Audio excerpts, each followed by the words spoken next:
So this is going to be an explanation of the entire story. Okay, so for some of you who have not been following class, reading the story will be difficult. So this video is to help you understand what is happening throughout the whole story and how this happened.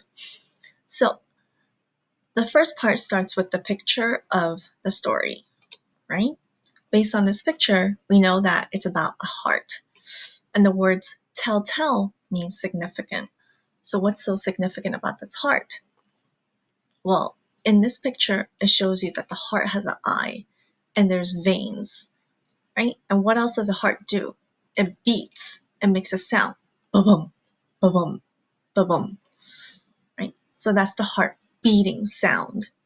Okay, so this is what the whole story will be about. And we found that out in Wednesday's reading.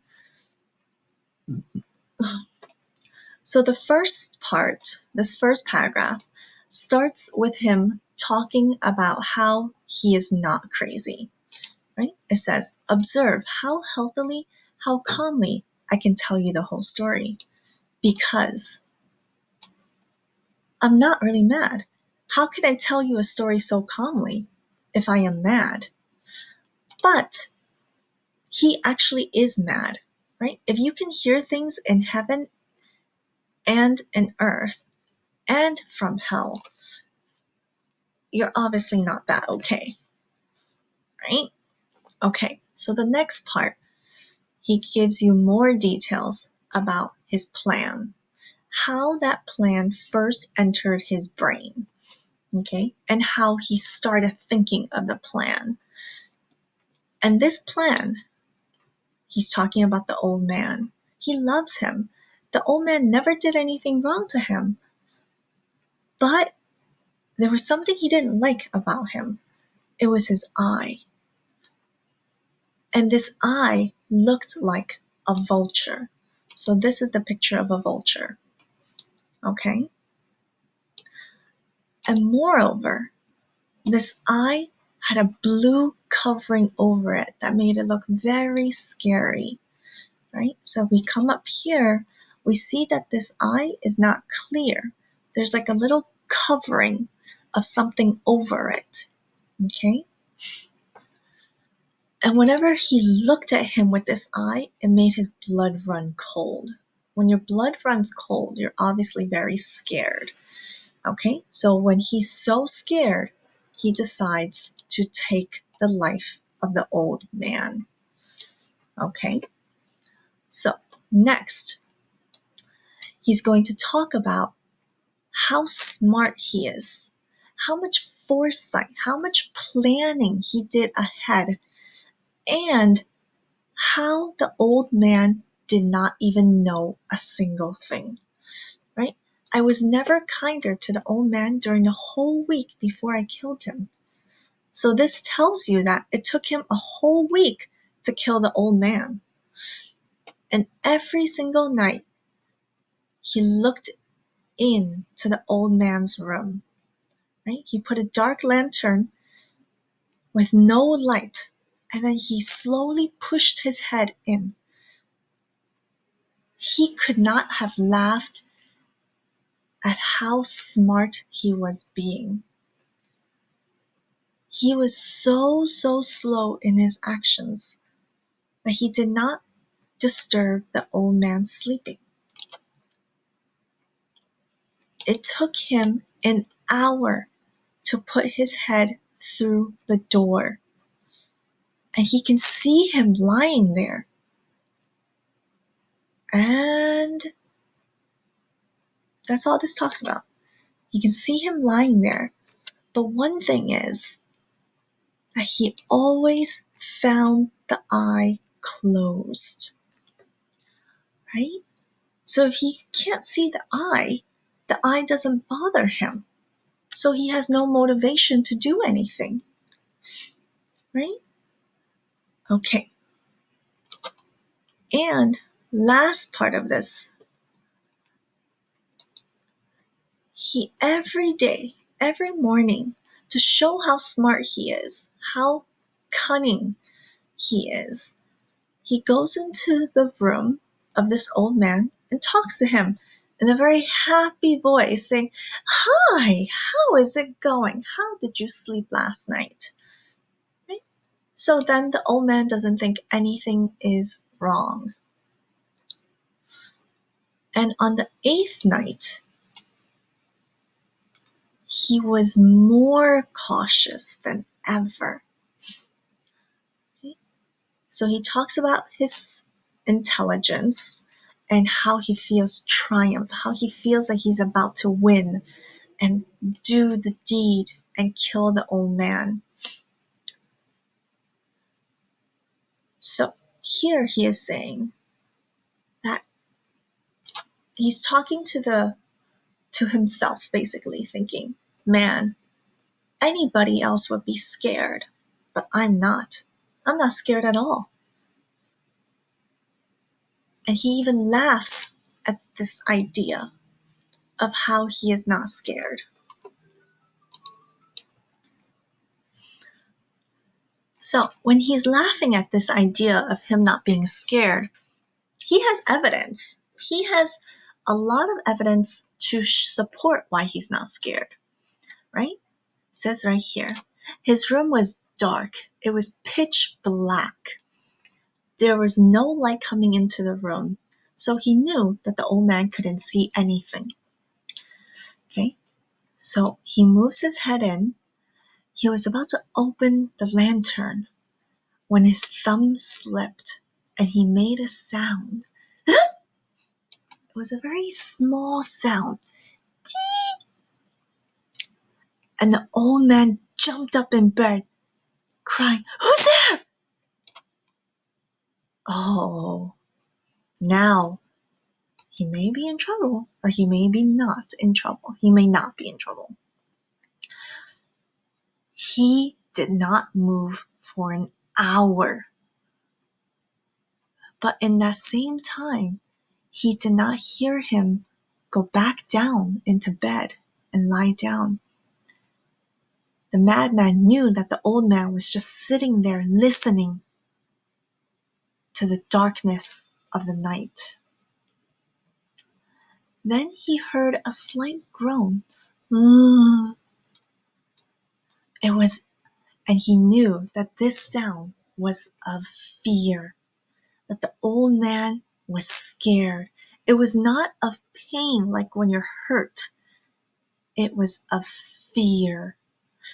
It was a low, stifled sound that arises from the bottom of the soul when overcharged with awe. So this sentence shows you exactly how scared he is, because he wants to know who's there, but he doesn't. So awe is a key word here, right? A strong feeling of wonder. What's going on? I want to know. I knew that sound well. Many a night just at midnight when the world slept. I knew how the old man felt, because he's always in awe too. He always wants to know something. He always wants to know how other people are feeling. And because of this, he knew how the old man felt, and he pitied him. But he still laughs inside. So this is a very key line. How can you feel bad for someone but still laugh at them at the same time? Right? This is another example here that shows how crazy he is, or that he is crazy because he doesn't think he is crazy. I knew that he had been lying awake ever since the first slight noise. His fear had been growing inside him. He had been trying to fancy them causeless. This is very important to say that the old man is trying to sit there and think nothing is happening. It's all good. That's what he would like to think, because the word fancy tells you that he likes to think that there's no cause of this sound, but there actually is. But he's so scared he doesn't dare go find out. And he had been saying to himself, it's nothing but the wind sound in a chimney. Or it's just a mouse crossing the floor. Or it's just a cricket making a chirp. He had been trying to calm himself throughout the whole night, but nothing is going to work. Because it's all in vain. It's just for nothing. Because death is coming to him, but he still doesn't know it. He may feel it, but he doesn't know it because he has no proof. Okay, so the madman waited a very long time for the old man to lie down again. And then he opened the lantern. He opened it so sneakily, so stealthily, that the old man would not know at all. And suddenly, he sees a light that's as thin as a spider's web shoot out onto the vulture's eye. So this paragraph here is a turning point in the story, because previously the madman had been very patient and he thinks he's very smart. But now that he sees the eye, we're going to see a change. It was wide open and he grew furious, super, super mad when he looked at it. He saw it with perfect clarity, super clear, not a dull color. It wasn't a pale blue. It was just a hideous, ugly covering that chilled him to the bones, that made him so scared of the old man's face. And now I have not told you what you mistake for madness, but is actually overly acute senses. So he blames his madness on his senses, his sight, hearing, smell, touch. Okay? How those senses are so good on him that he can feel everything, he can see everything, he can hear everything. Okay?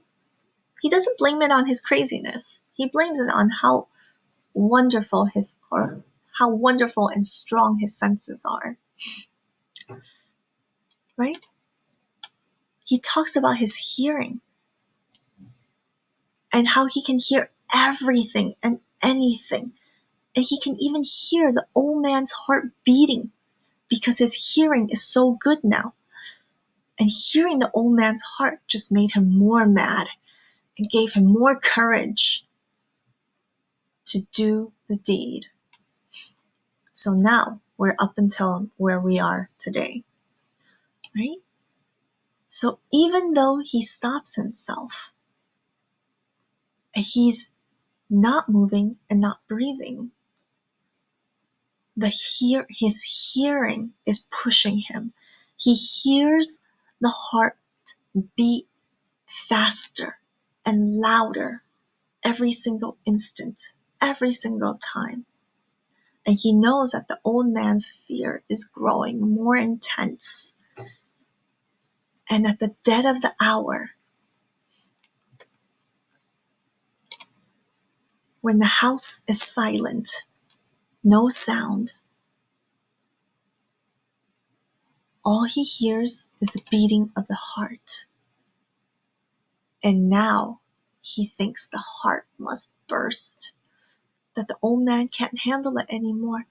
And then this new stress is taking hold of him, that his neighbors may hear the heartbeat. So how crazy is a man to think that the neighbors are going to hear an old man's heart beating? It's only because he hears it so loud in his head that he thinks that. So now he jumps into action with a loud yell. Ah! He throws open the lantern and leaps into the room and jumps into the room. The old man yells only once. Ah! In an instant, he drags him to the floor and pulls the heavy bed over him. Then he's smiling happily to know that he is done. But for many minutes, he could still hear the heart beating.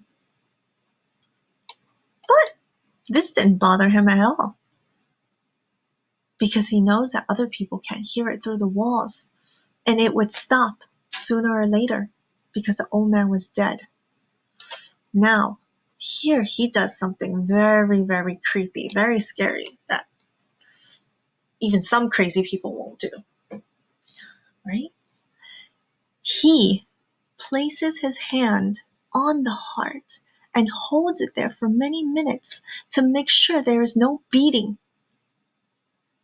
Now he was sure that he was stone dead, and his eye would cause him no more stress.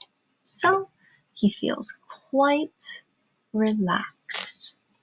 Okay, so that's up until now. And we'll see if that is true or not, if he actually feels relaxed the rest of the story. We have 3 more parts to read. Okay, have a good day. Bye.